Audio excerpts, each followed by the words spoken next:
Hello. Hey, how are you? Good. Welcome. Thank you, Dr. Kerner. Thank How you. are you? Good. You look great today. So anyways, if you could share with us about your history, what brought you to see me. Yeah, absolutely.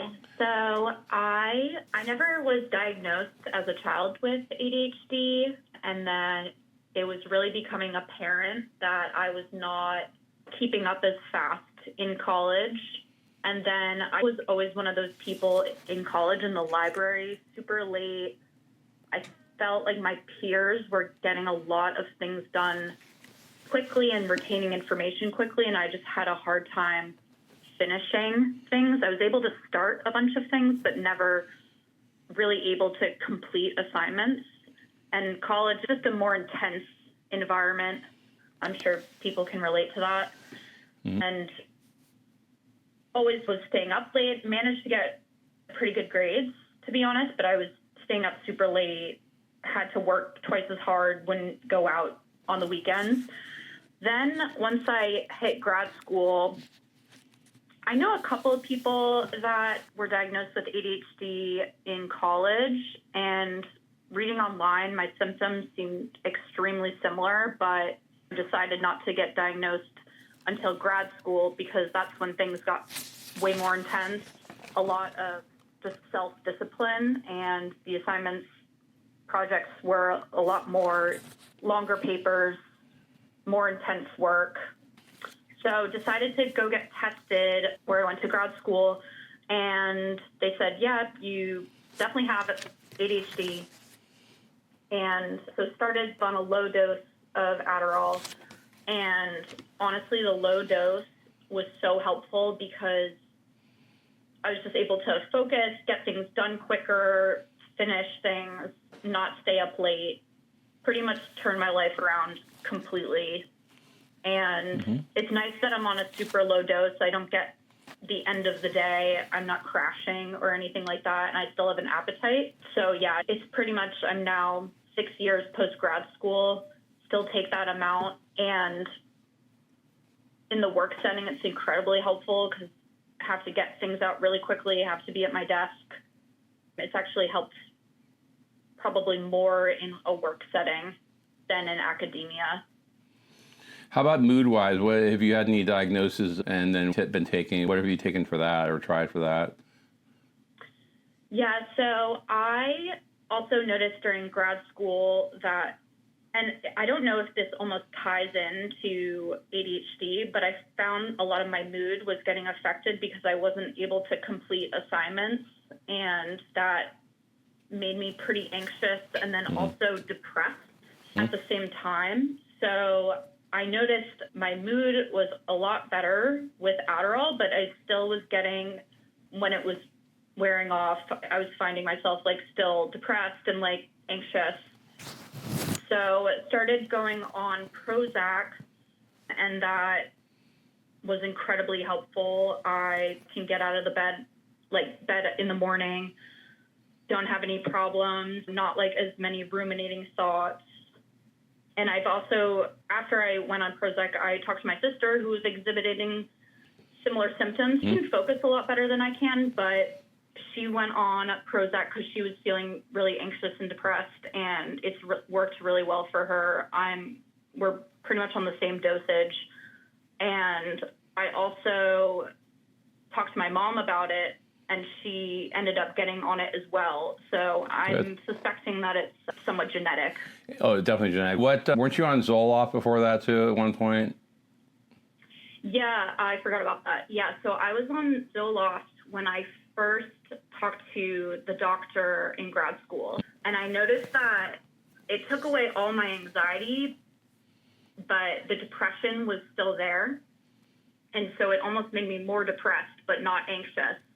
So I didn't really have that like motivating factor. So then we tried Prozac, and that just helped so much. Like, I feel normal. I feel like a better version of myself. Ended up taking a little bit of a break recently and noticed like the ruminating thoughts, like more depressed, come back. And then I decided to go back on it.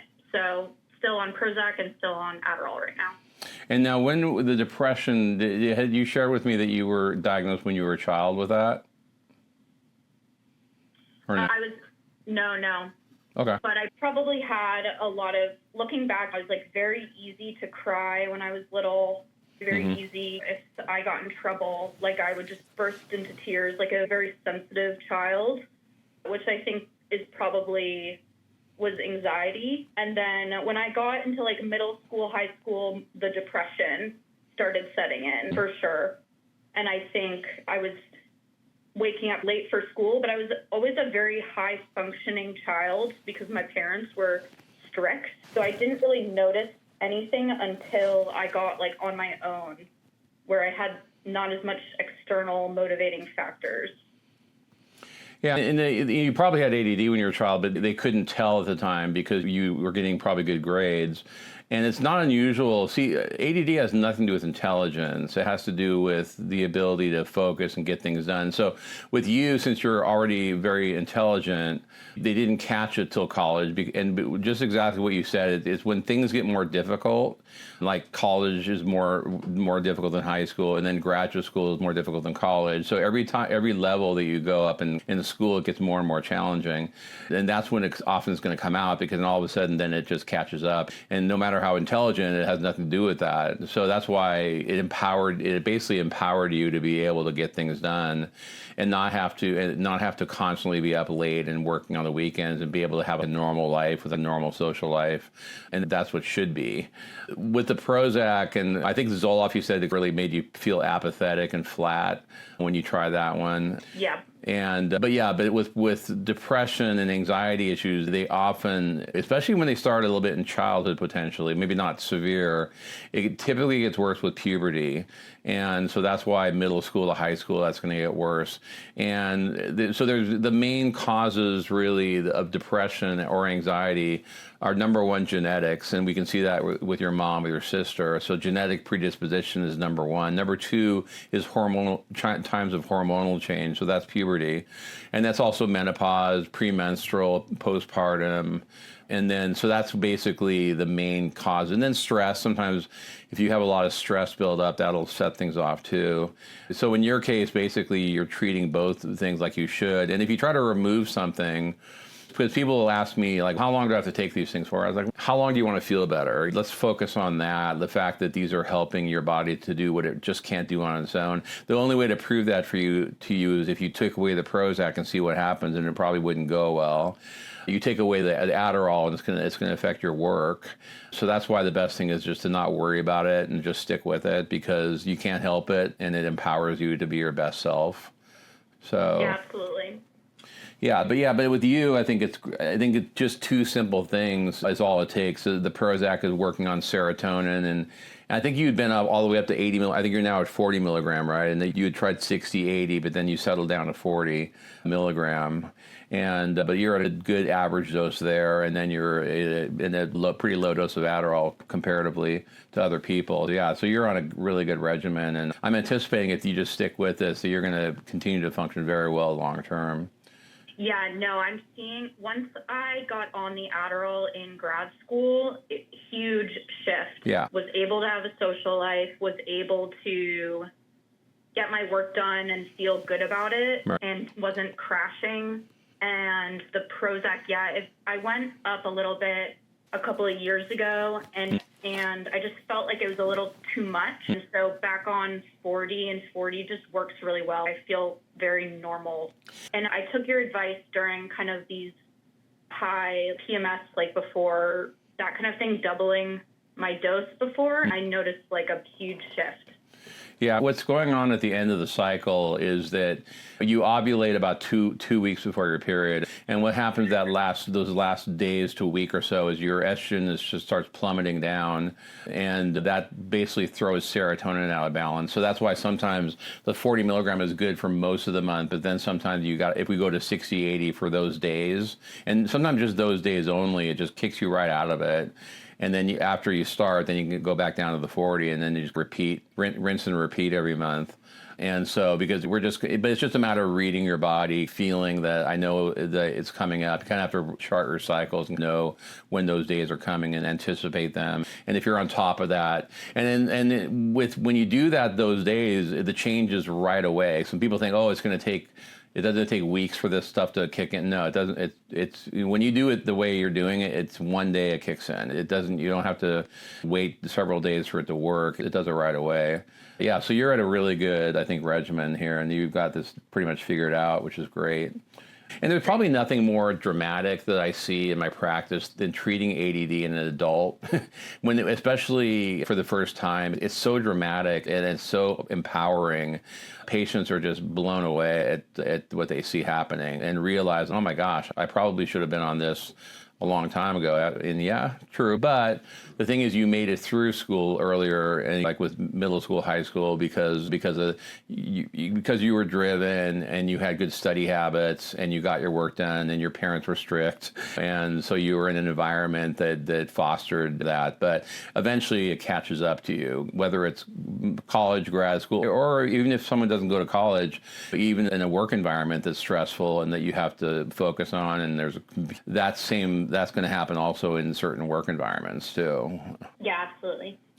Great. Thank you so much for coming on. I really appreciate it. And I will talk to you soon. Thank you, doctor. All right. Appreciate it. Sure. All right, bye. Bye. So if you've been following the show, you know how I feel about these medications. SSRIs are really the most simple medications, the first modern antidepressants that came out. The first one was Prozac, and it was a good one. It's got a lot of name recognition because of just with the first one, and it got attacked by certain religions, et cetera. So it became controversial when it probably really shouldn't have been.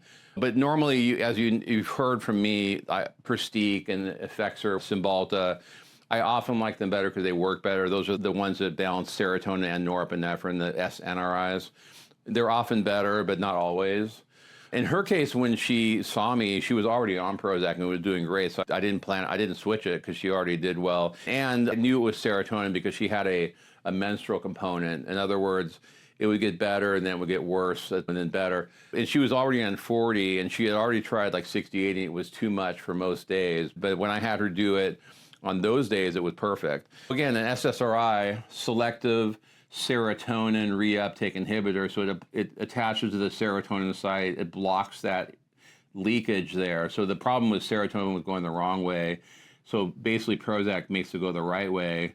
So then it connects to the next cell and it connects at the serotonin site on the cell over here. And what does Adderall do? Adderall as a stimulant is just boom, everything is flowing better. Everything is moving better. So basically with her, it's a very simple treatment. So people might hear me talk about Pristiq so often. I'm not anti-SSRI. I think, and a lot of people like her, that's the best one, and that's why I didn't change it, because with two simple medications, it's really changed her life for the better. And she'll continue to do great. Like I said, she tried stopping both of them at separate times, and that didn't go well for her. So she kind of learned that if she wants to treat this stuff correctly, she just needs to stay on them. And so what? People get a little bit too concerned about that. I don't want to be on these long term. You either get over that or just learn that, hey, these are very good for you. They're not harmful. And I explain to people that if you wouldn't stop your diabetes medication, your thyroid, there's a lot of things that people aren't going to stop and they don't think about it because they know they should take them. These are often thought of differently because people think, I have to get off of these. Why? They don't know, but they just have to. So a lot of people learn differently when they try it.